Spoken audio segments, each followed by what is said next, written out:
Hello, everyone, all you beautiful, sexy, wonderful people. We have an excellent show for you today. But first, I have to say that we are joined today by Andy Peliquin. And Woo! I know it's rare that we have Andy A on the rare honor to have me on so this rare. show, isn't it, Stevie? Yes, it is weird. And we have Toby Neighbors, which I swear, Toby, we have met before, but I think I say that for every guest. But have we done a newsletter swap or It's possible. Yeah, I've done a few of those. okay, that might be the way. So, Toby, welcome to the show, my man. Thank you. And I reserved a compliment for Toby, everyone, that I wanted for everyone. Whoa, English. I waited so everyone could hear it. Toby, there's a character in one of my books that a really awesome voice actor did for Audible, and the character is Rufus, and he is a yeti, a snow yeti. And he's very calm, he's very kind, he's super intelligent, he's soft spoken, so like the opposite of me. So, and you sound just like him, and it's very calming. You should do voiceover work. If I had time, I would. Yeah, I would love to read some of my own books, but I don't have the time or probably don't have the patience to do it either. You're like making me want to go to sleep in a good way. It's like, Toby, will you come like to Texas? Are you in Texas? No, I'm in North Idaho. North Idaho. Okay. Got you. Well, Toby, welcome to the show. Why don't you tell us a little bit about yourself? Yeah, okay. I'm a writer. I write mainly sci-fi and fantasy. I've been doing that full time since 2012. Whoa. Wow. And I'm indie published. Do all my own stuff, my own covers, publish on my own time schedule, hire my own editors, just do the whole 9 yards. I love kind of having that control and that getting to do it my way. So Awesome. that has worked really well for me. So the 2012 was the golden wave, right? It's like the best time to become an author. Yeah. Yeah. Now we're all worried about like India coming in. That was like the big fear, according to Chris Fox, who I really like and I trust. But I haven't really seen it, and I feel like people coming from India to kind of saturate the market, it's not going to go well. Like readers aren't stupid; they're going to find books that are like, I don't want to read this crap. Yeah. Not saying that they're all crap, but I feel, unfortunately, other markets outside of the U.S. really tend to just do quality over quantity, or wait, quantity over quality. But anyway, this is not that show. Toby, you're from Idaho. You've been an author since 2012. What is your biggest series? Is it the Magnificus Prime Cajun Mars? No, that actually just came out. That's a brand new series. I just launched it. It came out last week, so that's pretty exciting to have a new book awesome. out. I don't know that I necessarily have a biggest. I broke in 2012 with my fantasy series, The Five Kingdoms. So before that, I had written 3 other books and gone through all the normal, hoops of trying to get published, the traditional way.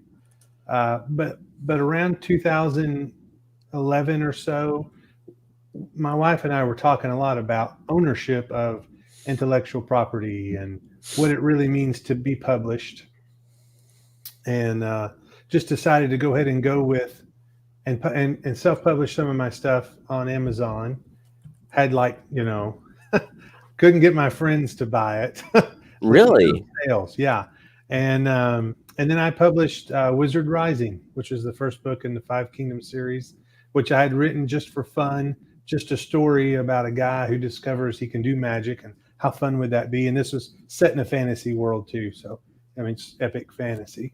But in that world, magic is kind of controlled by a small group of wizards, and when this teenager discovers he can do magic, he's kind of thrilled. But then those guys, come after him, and they either want him to join them or not live. So it was just that kind of story, and it started starting to get some sales. And I mean, I can remember sitting with my wife in our bedroom, looking at the computer, and just being like, "Oh, it sold 10 copies today." We were, oh yeah, but it ended up selling about 2,000 copies in January of 2012. It came out in December 2011. the next month it sold about 2,000 copies, and they were 99-cent copies.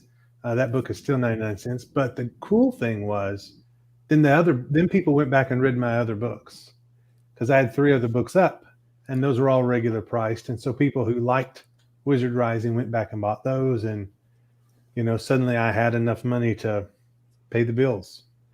Very cool. 2 months later, Yeah, I had that's enough money to pay the bills, and the we packed our bags, moved to Idaho, and didn't look back.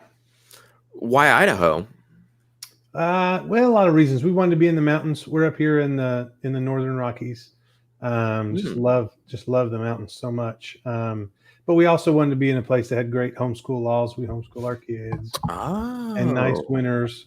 We're actually on the western side of the Rockies, so it's much milder on this side than on the eastern side. We don't get nearly as much of the really super cold stuff coming down out of Canada. Andy, thanks for keeping that over there. I mean, I love the cold and I love the snow, but I don't want to be 60 below. That I have no desire. That is, not fun. But and that's kind of how it all started. We just decided we wanted to be up here, so we came. Heck yeah, man. That sounds awesome. And to be able to do that because of your books. I mean, wow.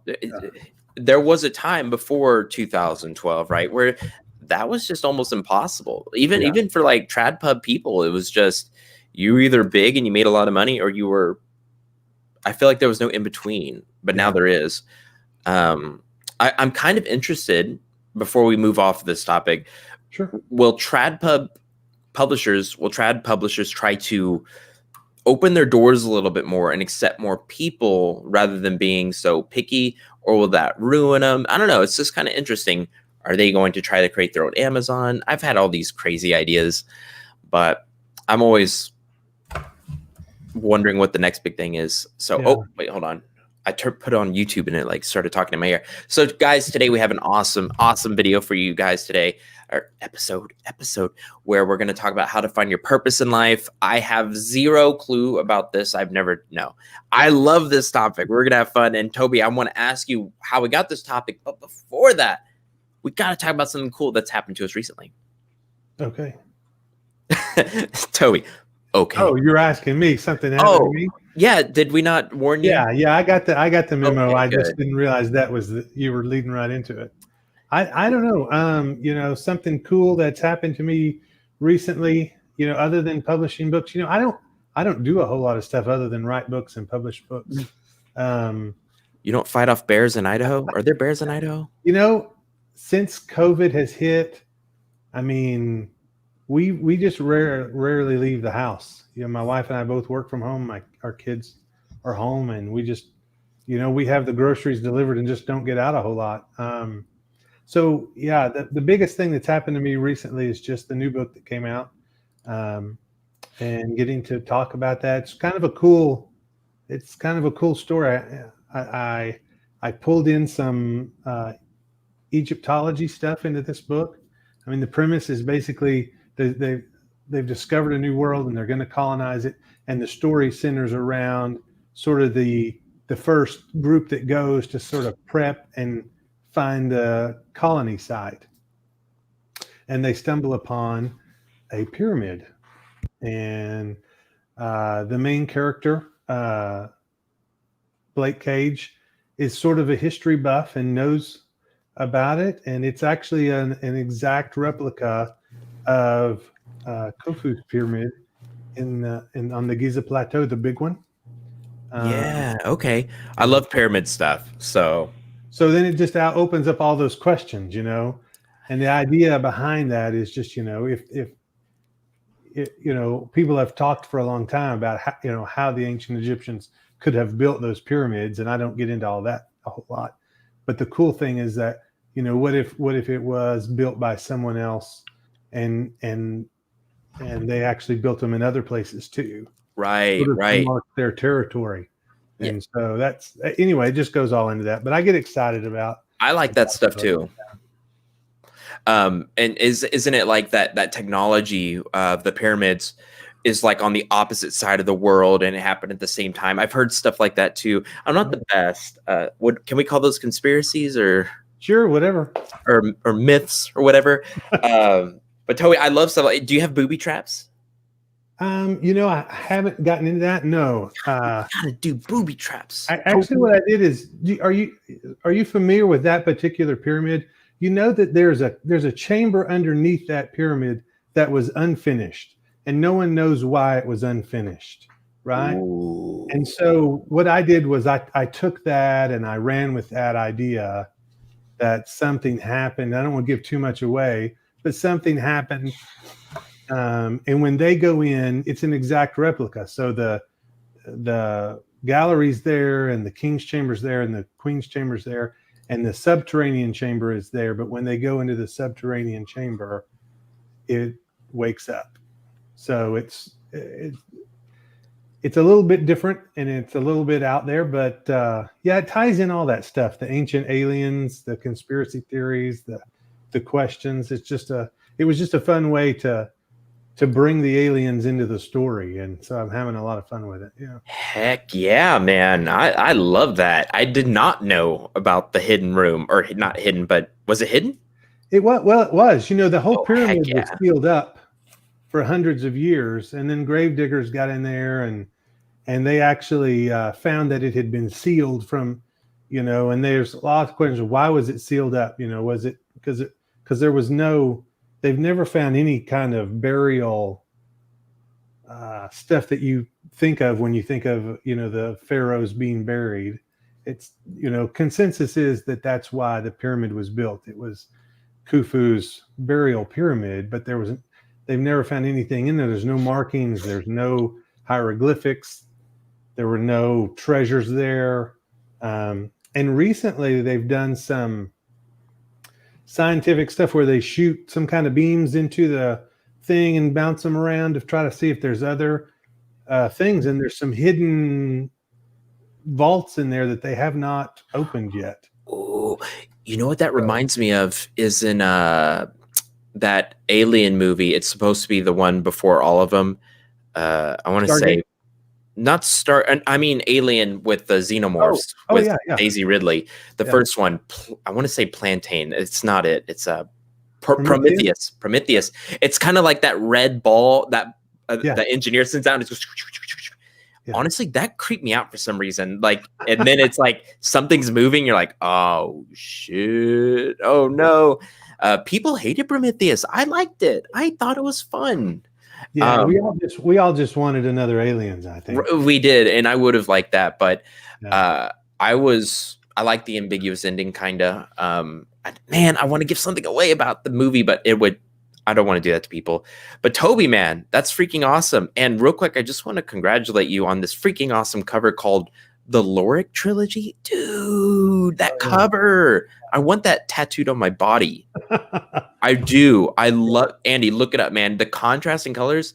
I kind of want to talk about this book too, because it sounds really cool. So Andy, I know Andy's got something cool to talk about. I know he does. And well, I'm going to be quiet. Andy? I will show you. Oh, he's whipping it out. Oh, nice. Let me see if I can get that angle right. Whoa. Huh.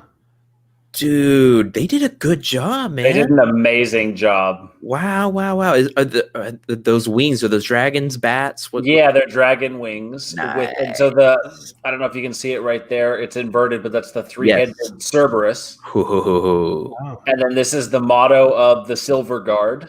Cool. The Special Forces in my universe. Cool. And that is... So that's the tattoo. That's my good news. I got that done last weekend. Wow, it's so big for everyone tuning in. I have a big arm. like your limb, or are we talking about something else? The arm. Oh, okay, good. I mean, I wasn't going to doubt you either way. No, I would have mentioned, something about the sword. I would have said the length of my sword is, but when I'm talking about my arm, I do just mean the arm. Yeah. Toby, you seem so mature. I feel bad for these jokes. Oh no, go for it, man. So Happy to be here. I feel like you have this aura. I wanted to say aroma. That would have been weird. Of like super weird. Like the kind professor. He's just so smart and he's just like listening to you. And it's nice. I apologize for myself, Toby. I do. And I can't smell you, unfortunately. Annie, dude, that's awesome. Do you have any book stuff you want to talk about?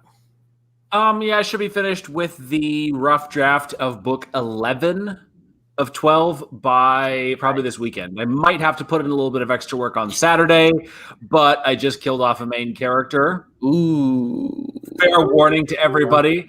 Super excited to do that. You know, it was originally they were originally gonna croak like half the series ago. I had them scheduled to die in like book 5 or 6, but it just didn't feel right. And now it worked out perfectly.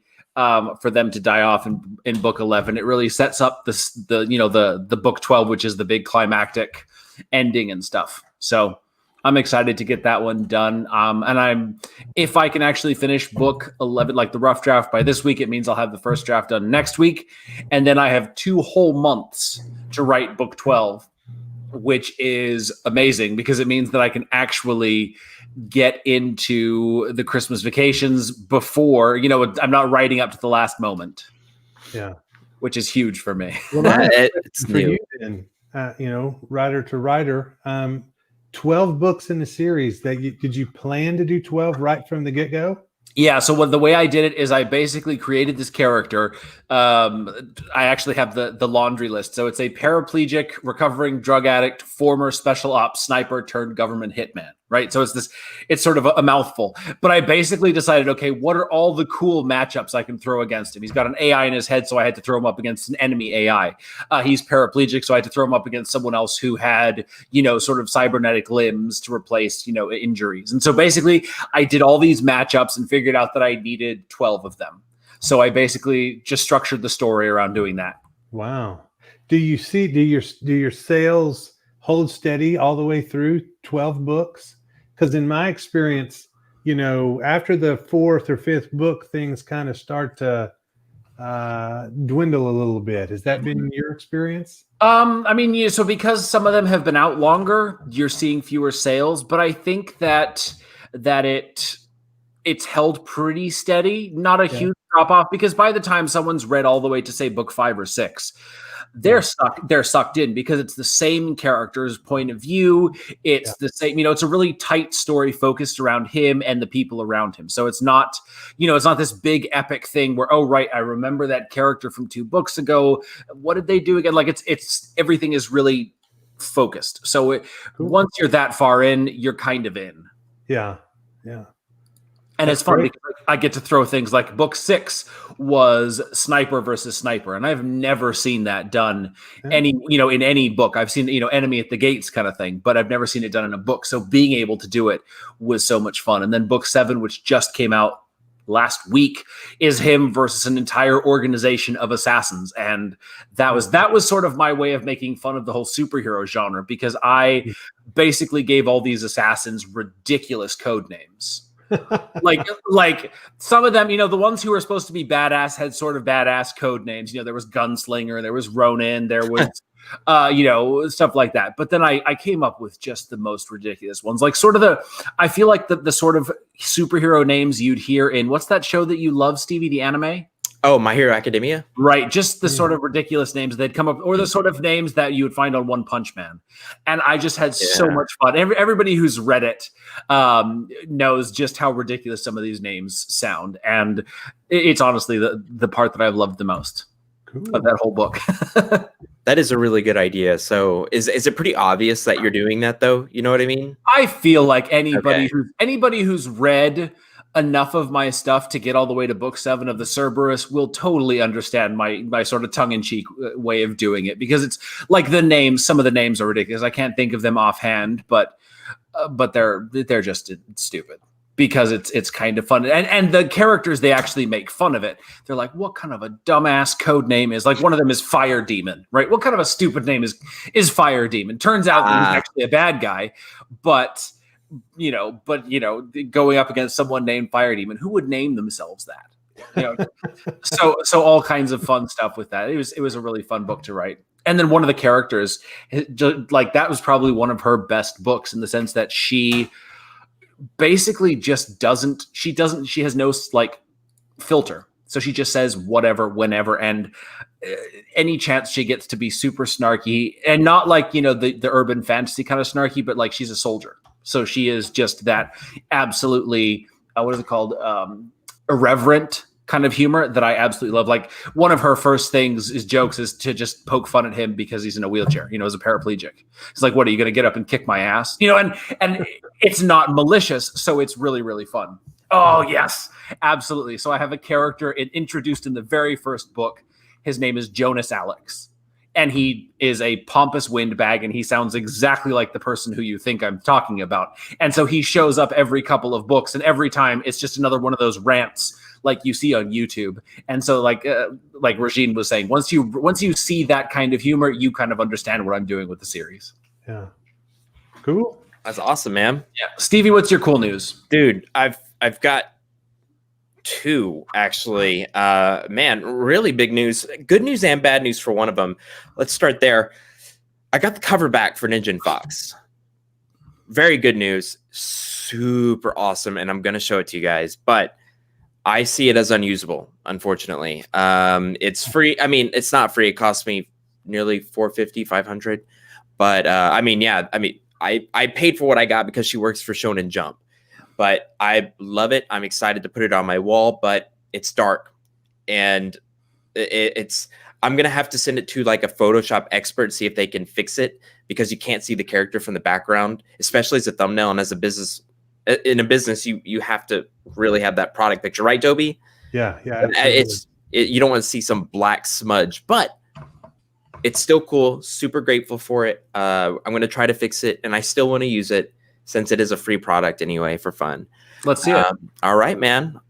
I'll whip it out. Okay, let's see. Holy crap. First of all, checking my... Okay. Your tabs to make sure all your hentai is closed. That's it. Oh, yeah, that's cool. I love it. I absolutely love it. It's just the problem is when you zoom out, I don't know if it'll let me. No. When you zoom out, this is really dark. I mean, but I'm telling you, this gives me chills. She did everything I asked of her. It's my fault. I should have told her the character really needs to stand out. But it's like a Batman Ninja-esque thing with a lot of anime influence. Rurouni Kenshin. Super happy with the way it came out. But unfortunately, I'm going to have to fix it somehow. Yeah, it is. It doesn't have enough really contrast. Dark. It doesn't have enough. She tried, but this is not enough. You can't even see the blade. Like this goes away. You can't see it anymore. But again, my fault. It should have been more clear. I should have known. You could almost like directly invert the colors. Yeah, I played with it on my phone, and I was able to do some really cool stuff. But I'm pretty sure I can fix it. She did a great job. And it's a free product, so I mean, the book, not a big deal. The book is free. Yeah, I gotta stop calling it a freaking product. The book is free. Rebecca might have some thoughts for you, Stevie. Thank you. Yeah, I've already handed it over to a professional Photoshop person. See what they can do for fun. But yeah, I'm excited though. Just gonna put typography on it and put it up. I might just put it this way. There's one with rain on it. I should have showed you guys that one. It's better. But anyway, that's my first good news. Second good news is I, for the first time, have finished the audiobooks for the Bizarre Blades. And it's been out for almost 2 years, Andy? Wow. A year and a half. Yeah, and it made me cry. It made me cry. I forgot what happened at the end, and it took me off guard, and it made me cry. And it's the first time I've ever made myself cry when I wasn't writing with one of my own things. Awesome. Yeah.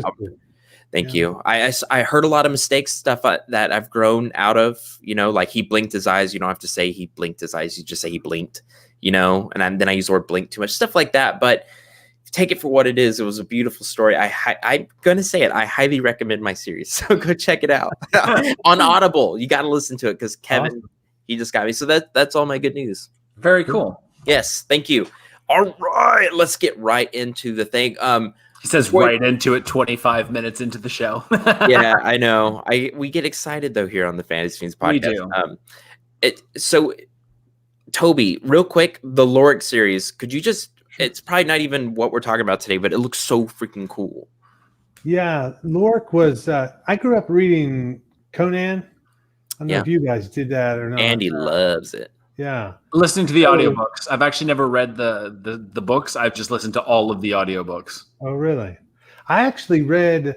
I have never read the originals. The stuff that I found growing up in was by Robert Jordan and Steve Perry and those books. But I wanted to write something in that genre, and that was around the time I was 4 or 5 books into the Five Kingdoms. It was really good, but it was really kind of a magic based hero, and I wanted just a kick butt, muscly fighter, guy with a big axe and Andy, and a lot of aggression. And so I just wrote that. So it's a little bit of it's set in that same world as the Five Kingdoms series, which is that's good. 13 books, 2 story arcs. But it's set right at the end of that first story arc, and there's a little bit of crossover there, and it's a lot of Conan and a little bit of Wild West kind of put together in a fantasy setting, and that's where that came from. So yeah, I wanted to do those book covers are all black and white with just maybe a little tinge of color here and there, and I just wanted something that looked different.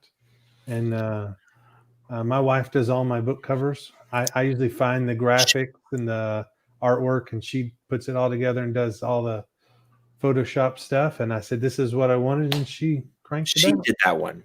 Yeah, she did all of my books. Dude. Every book I have, she's done. Dude.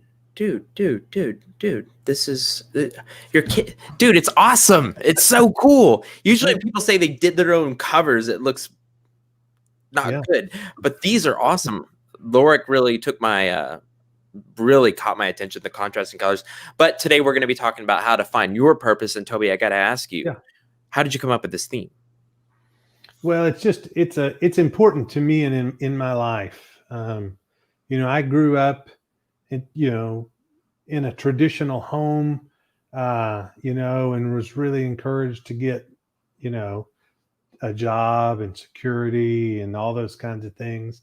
But I knew that I wanted to write. Fell in love with that in college and was really encouraged about that. But then I just spent the next 10 years after college, doing the traditional thing and sort of pushing this whole storytelling thing down. And when I realized, that I was created to do this, it sort of changed everything for me, changed the direction of my life. And I left sort of the safety and the security behind. I started in 2010. My wife and I, we were in Costco talking, and it was just one of those days, one of those bad days. I was just like, man, I hate this job, and I don't know what I'm going to do. And my wife's like, well, what do you want to do? And I said, well, I want to write, but we've got kids, we've got bills. And she said, if you want to write, you should write. And I just thought, I'm doing it. So I started freelance writing. I did ghost writing for people who wanted book length projects.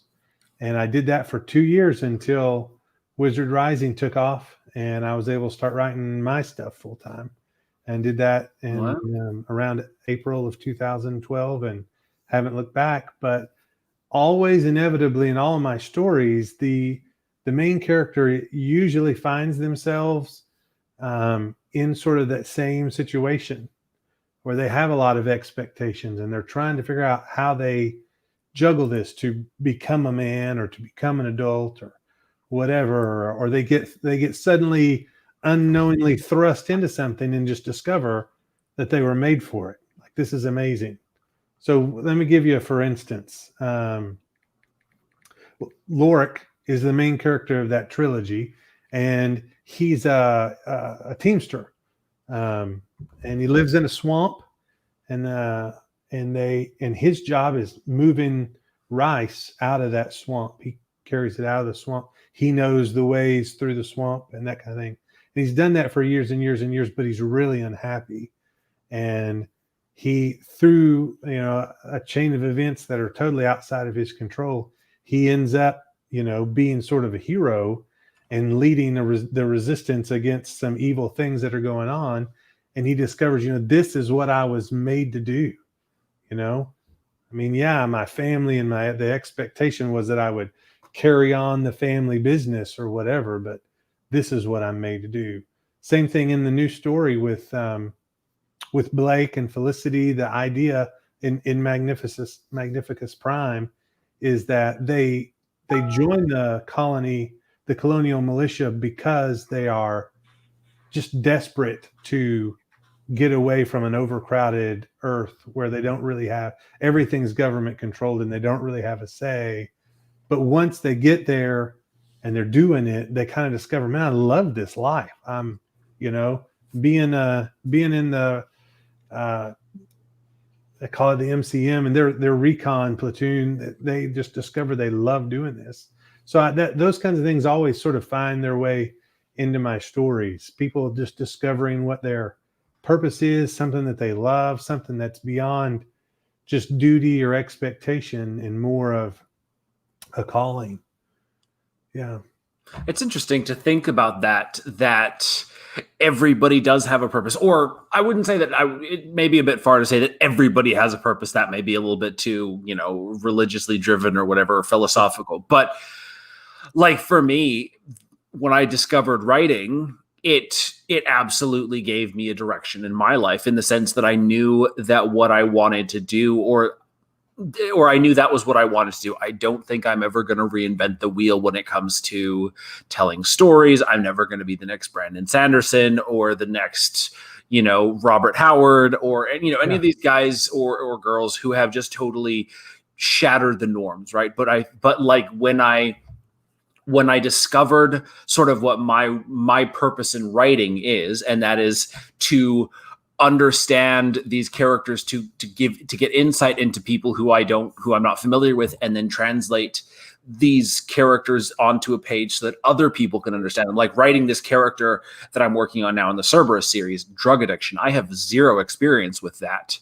but being able to tell other people's stories, people who have lived with addiction for years, who are battling with it, who have maybe been 5, 10, 20, 30 years sober and still fighting it.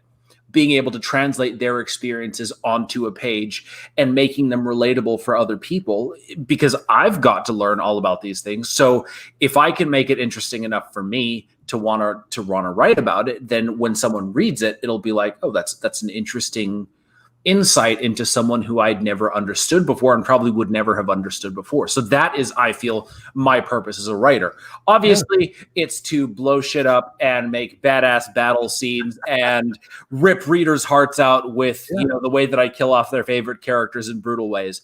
Yeah. But it's also giving this, I wouldn't say that giving this insight because like I'm some person who is super intelligent or insightful, but translating my interest in these people into interest for other people too. Like basically using story to connect people to other people that they would never have connected with otherwise. That for me is definitely, that is my purpose. Regine says, we'll get you that for your birthday, Andy.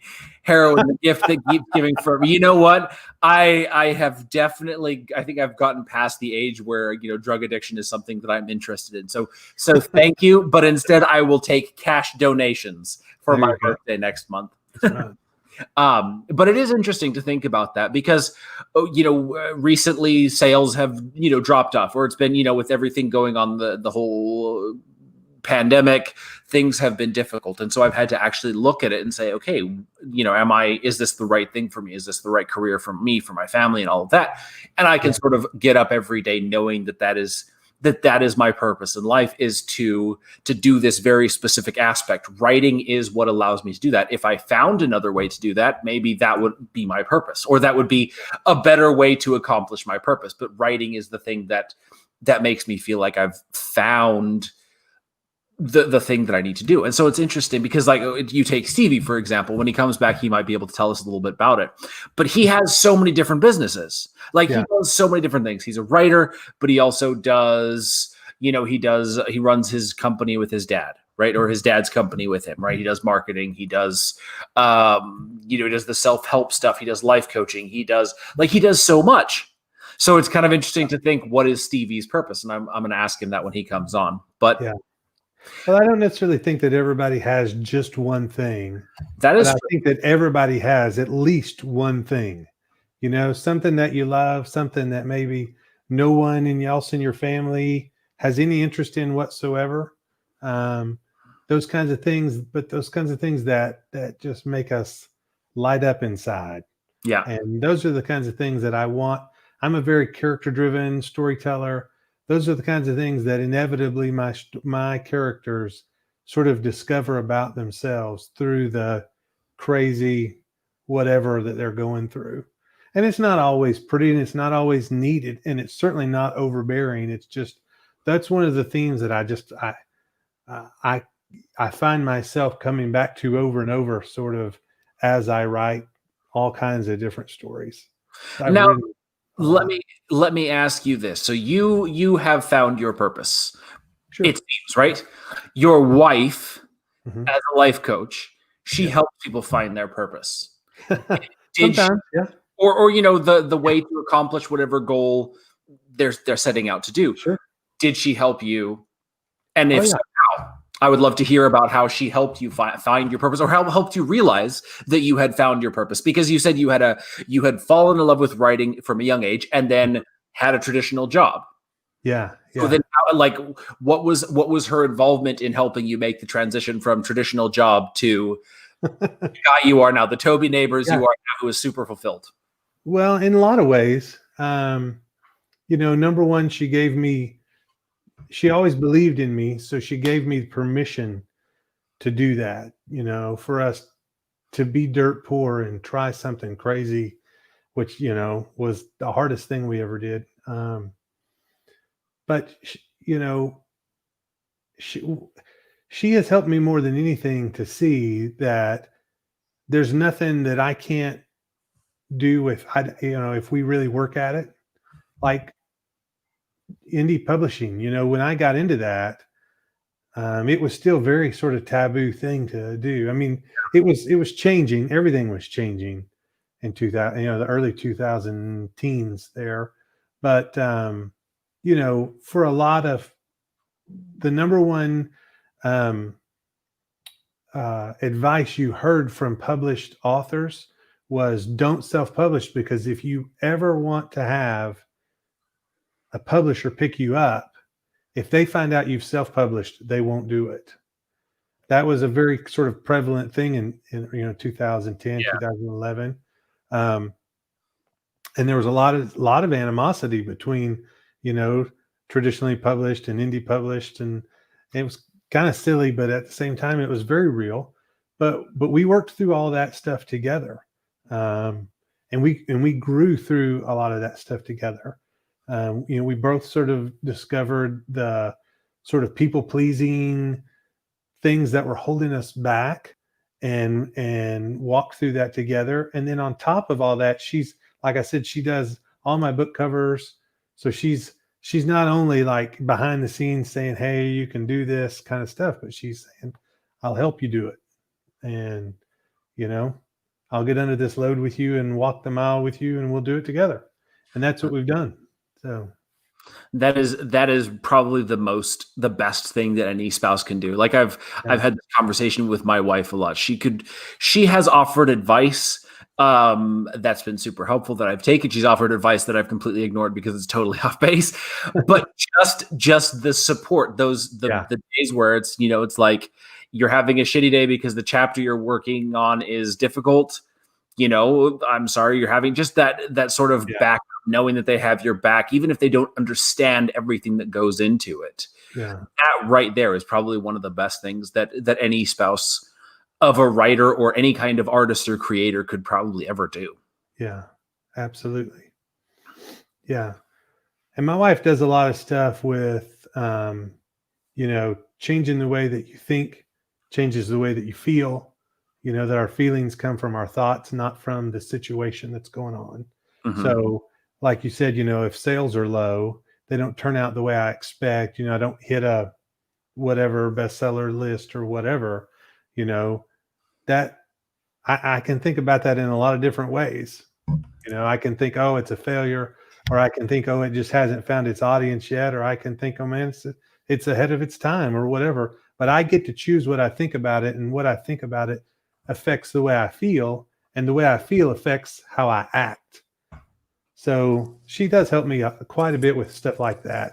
Helps me keep my mind focused on what's really important, not get so caught up in the situation at any given time. Interesting. Stevie, welcome back to the show. Yeah, sorry. My computer decided to say, hey, you need a new driver, so you're not going to do anything you want to do until we get that driver. So we've talked a little bit about purpose. Honestly, we've solved just like the world's problems. So, Dude, no. But I was actually thinking about it. So we were talking about how he, from a young age, he was like, writing is the thing for him, right? Yeah. Since I discovered writing, it was my thing. What's your thing? You do so many different things. What is what is Stevie Collier's like purpose? What is it about all these different things that you do that make you feel the most like fulfilled? Because I would say that would be the thing that makes that defines your purpose, is feeling like you are doing what you're meant to be doing. So have you ever thought about it? Man, yes. Very, very tough question, because you're right. I love doing all things. I would say I'm the classic jack of all trades. I'd rather be good at a lot of stuff than be amazing at one thing. People say it's bad, but it's just who I am. But I will say, and I've had this question before, and it's really just people like, what makes you want to work so hard? And that's usually the question. Mm-hmm. And it's, I always feel kind of, because I do too much, man. I suffer from burnout every weekend. I don't go out with friends. I don't hang out. I don't do anything. I'm a very quiet person, surprisingly. And I get burnt out because I work long days and I have too many businesses. Just started another one, which was a mistake. But it all comes down to me wanting to help people that have cancer, mental illnesses. I want to give so much money to these charities. And that's what I've discovered is my favorite thing in the world is to give back to those who are less fortunate. And when I say less fortunate, I don't mean people who can't find jobs. No, I'm talking about people, and I'm not saying that's a problem, but I care about giving to causes like finding a cure to cancer, Alzheimer's, all that horrible stuff. And honestly, it really bothers me. And something I really don't like about myself that I've discovered is I'm too scared to go to a children's cancer hospital. Yeah, I'm very scared, and I'm very disappointed in myself. Because I know I could be great, but I feel like I would start crying, and that would defeat the purpose of trying to be strong. But I want to tell everyone, if you think you're strong or you think someone else is strong, I'll show you like strong. Go into one of those fighting kids. Jesus, Andy, why'd you guys ask me this question, man? You get me all started.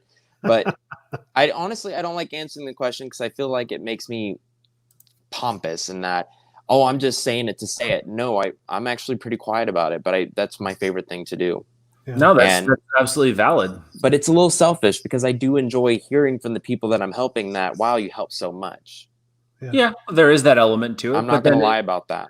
It's impossible to. It's a lot of people argue that it's impossible to do any truly selfless act because there is always some sort of reward to it. Whether it's someone saying, "Oh my God, you helped me so much," or just the knowledge that you helped someone. There is a degree of selfishness to everything, and that's totally okay because human beings can find that balance between selfishness and selflessness. There is a nice little middle ground. Right. I learned that on this podcast, actually. I didn't know that until Andy and I discussed it with someone else, Toby. But yeah, I would say that's my purpose, is to help people, make them laugh is what I would say it boils down to, and money. That's cool. Now, here's a question for both of you. All right.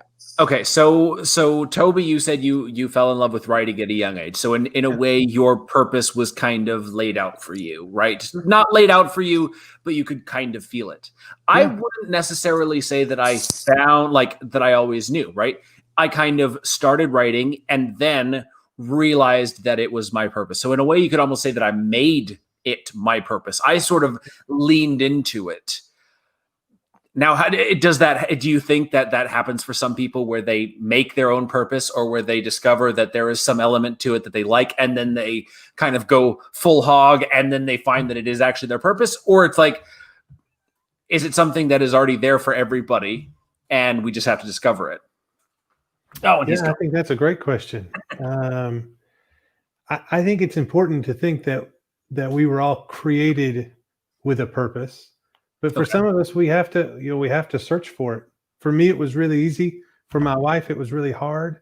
For one of my 3 sons, it's been really simple. For the other 2, it's much more difficult. So yeah, I think it's a little bit of both. I think that for most of us, we find that thing, and there's no doubt about it that's it. That's what we want to do all the time if we could. But I also think that for a lot of us, it changes over time. Mm-hmm. I've gotten more into TV and movie stuff, Really? and trying to see where that might go. Wait, acting? No, writing. Oh, cool, Writing. Cool. So, and I think there are natural progressions like that where one thing leads us to another. And then I think there are a lot of people, Stevie, my wife, is a lot the same way. She's a multi-potentialite and loves to do a lot of I like that word. Yeah, I think she read that in a book somewhere. That's funny. I like that. But yeah, I think that for some people, it's about trying and experimenting and finding. And then when they do find something that sort of lights them up, they just go for it, and it changes everything for them. I think it can be both. Toby, what you said, I feel like it's a deeper thought than what a lot of people realize. This progression of interest and passion. It's so true. When I was 21, I thought writing was going to be everything, but I found so many passions, and I let them all in, and then I pop. So it's. And I'm sort of the opposite way, man. Writing is all I want to do. That's awesome. And Hollywood is a great example of that, because if you in Hollywood, the career path is you start writing till you manage to get a show that you created on the air, and the idea is to hopefully get to be the showrunner that moves up to the producer or to the director or whatever, right? I mean, that's how it works, and I don't want to do any of that. I just want to write the stories. I don't care about rising through the ranks. I just love to write and tell stories. So what's working for you? Yeah. Andy, should we do a reading? Because I know that's what people we come definitely for. Should. Okay, I'm looking for it. Sorry, Toby, I didn't mean to cut you off. No, that's fine. That's fine. People, they get cranky without the reading, which is fine, which I totally get. Your wife sounds like an ENFP, by the way. I don't know if you know what that is. Yeah, she is. Mm-hmm. She is an ENFP? Yeah. Oh, I knew it. That's why we get along, Toby. Yeah. Jesus. Yeah, like your wife. We're gonna read. So there are. Tell us a little bit about this scene that we're gonna be reading. Okay, so this scene is from Magnificus Prime, and it's shortly after they've arrived at the planet, and they're setting up their base camp and that sort of thing. And in the process of that, Felicity sees something in the mountains that it has a straight edge to it. And so she's intrigued by that, and she tells Blake about that, and he sees it too, but they're too far away. They can't tell what it is. And then they get attacked by a creature and forget about it. And this scene that we're about to read is after when Blake finally remembers it. He's like, oh, I've got to tell the captain that we saw this thing that looks like a man-made structure. And so that's where we come in. He goes to her and says, hey, we've got to tell the captain this. All right, take Andy, it away. Who am I playing, Andy? Felicity and Cage. Okay. Yeah. So it starts out, Cage didn't have time for jokes.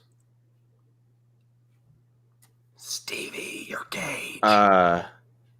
I think I'm reading the wrong one. War Incorporated? Oh, I'm sorry. Yeah, I sent you guys 2 of them, and War Incorporated is from an older deal. This is from Magnificus Prime. Oh, Andy, where's that one at? If y'all just want to go ahead, I All understand. right, I'll do the voices. Sorry. Did you talk to the captain? No. Was I supposed to? Felicity asked. We have to tell him about the thing. Cage said. The structure. I should have done it sooner, but I forgot. There was a lot on your mind. Felicity said. I forgot too. Come on, we'll tell him together. He'll want to know what you saw. Cage led the way. The door to the command post was closed. Cage was again struck by the fact that their captain was hiding in his office. Not that Cage expected him to be roughing it with his troopers, but the feeling was there just the same. Something was wrong with Sullivan, but that too would have to wait. Cage knocked. Enter! The captain's called from inside. Cage pushed open the door and was a little shocked by what he saw. The captain had a cot against one wall, a table with his food on a plate, and 2 camp chairs. Everyone else, including Staff Sergeant Dole and Cage himself, had been sitting on the ground, eating their food out of bags. It seemed almost obscene that Sullivan had such luxuries. The heavy cargo hadn't even been dropped yet. What necessities had been left behind so that Captain Sullivan could have his comforts? We forgot a detail of our report. Cage said. About the creature? Sullivan asked with just the slightest hint of fear in his voice. No, sir. Felicity said. While we were up on the hill, I saw something. What? Sullivan asked. Hard to say for certain, sir. It's in the mountains. Cage said. But it looked out of place. It was a structure. Felicity said. I'm sure of it. A structure? We couldn't see much of it, Captain. Cage said. And then the attack happened, and I completely forgot about it. You saw a structure, and you forgot? Sullivan snarled. Good God, man, are you that stupid? Captain. Felicity said. She shouldn't have opened her mouth, but she didn't like seeing her husband talked down to. Dismissed, Corporal! He shouted at her. For a moment, Cage thought she might knock her superior officer out cold. He could feel the rage coming off of her in waves. Cage wanted to tell her it was okay, but he couldn't do anything that might be taken as an act of kindness or affection. Now! He shouted again. Felicity turned on her heel and stormed from the command post. That girl is getting to be a problem, Sullivan said truculently. Making her a corporal was a mistake. The entire service is promoting people entirely too quickly. Now, tell me what you saw. Cage took a breath to steady himself. He was angry too, but the captain appeared much calmer now. He was quick to anger and had little self-control with his subordinates. Aggressive fury seemed to be his go-to emotion, and one that quickly passed once he had another target for his anger. A straight edge. Cage said. I honestly can't say that it was more than that, but in the mountains we saw something that looked like stone, only it was slanting down and absolutely straight. There are no straight lines in nature, Sullivan said. In the nature we know, Cage replied. Could be different here. We couldn't get a better look at it from the hill. I could take a group into the mountains tomorrow. No! Sullivan said, cutting him off. You don't really expect me to believe you saw a structure, do you? The probes did an extensive survey of this area before recommending it as a likely place for the original colony. If there was a structure, it would have been seen. Yes, sir. Cage said. Cage had the same thoughts himself. And if he was wrong, well, that thought was frankly frightening. It meant someone had been here or still was here. Those thoughts made Cage uneasy, but he still wanted to know. Hiding from the structure wouldn't make it go away. We're in a new place, and you've been through a strenuous first day, Sullivan said. You should forget about what you saw and get some sleep while you can. You don't think we should investigate? Our orders are clear, Lieutenant. We are to establish a base camp, collect the heavy cargo, survey the area of a potential colony site, and report our findings to the Bronx 2. Anything outside of that is a distraction. But you said we should survey the site. Surely an accurate survey would include checking out something that might be a structure. If there's time, Sullivan maintained, then perhaps we shall investigate your phantom structure. But the colony won't be built in the mountains, Lieutenant. You need to use your mind, son. This is serious business. We have responsibilities. Thousands of people are depending on us to create a safe and appropriate site for their colony. One day, this area might be known as Sullivanville. We can't let distractions keep us from our duty. You'd be wise to remember that. Okay. Cage said he didn't know what else to say. You should get some rest, Lieutenant, while you can. Cage saluted, but Sullivan just turned back to his dinner. Oh, I like this Sullivan guy. He seems like a real guy you love to hate. Yeah, it was fun writing. A lot of fun writing. And the great thing about that particular book. It's a new book. It just came out. Was just getting to spend a lot of time doing the research on the pyramids and Egyptology and stuff like that. Heck yeah. I don't know about you guys. I pick up a lot of stuff from what I watch and what I read. Mm-hmm. For it all sure. gets filed back. Yeah. But the idea for my first series came from Criminal Minds. Oh yeah.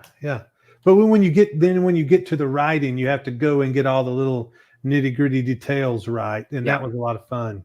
Just looking into all the theories about who could have actually built that pyramid if it wasn't the Egyptians, or even who. There's still no consensus as to how they actually did it.